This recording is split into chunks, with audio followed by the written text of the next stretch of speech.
आहोत। तर आणखी एक महत्त्वाची बातमी येते ती म्हणजे पुण्यामध्ये प्रभाग 24 मध्ये ईव्हीएम बंद पडलेला आहे। काही तांत्रिक अडचणी येत आहेत। काँग्रेसचे उमेदवार राहुल शर्मा त्यामुळे संतापलेले आहेत।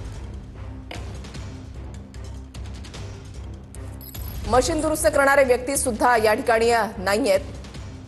पुण्यामध्ये प्रभाग क्रमांक 24 मध्ये ईव्हीएम बंद पडल्यामुळे उमेदवार संतापलेत, कारण अर्थातच मतदारांचा खोळंबा होतो, त्यामुळे अनेक जण परत देखील जातात, याचा परिणाम होऊ शकतो आणि त्यामुळेच उमेदवार जास्त संतापलेत। कारण पुण्यामध्ये प्रभाग क्रमांक 24 त्यानंतर महाराष्ट्रात वेगवेगळ्या ठिकाणी अशा प्रकारे ईव्हीएमचा खोळंबा झाल्याच्या बातम्या ज्या येत आहेत, तर ट्रायल घेतली जाते, मात्र तरी देखील ऐनवेळी उमेदवाराच्या खोलीमध्ये एकही मतदान झालेलं नाहीये।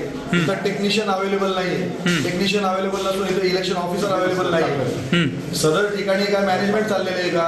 मग तुमची मागणी काँग्रेसला मतदान होणार आहे, त्याच्यामुळं इकडच्या मतदान वेळ काढायचा का ह्यांना? काय पर्याय योजना केलेली इकडं?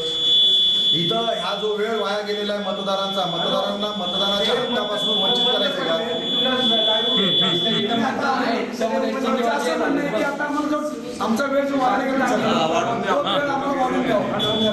मग आता निवडणूक अधिकाऱ्यांकडून काय सांगितलं जातं?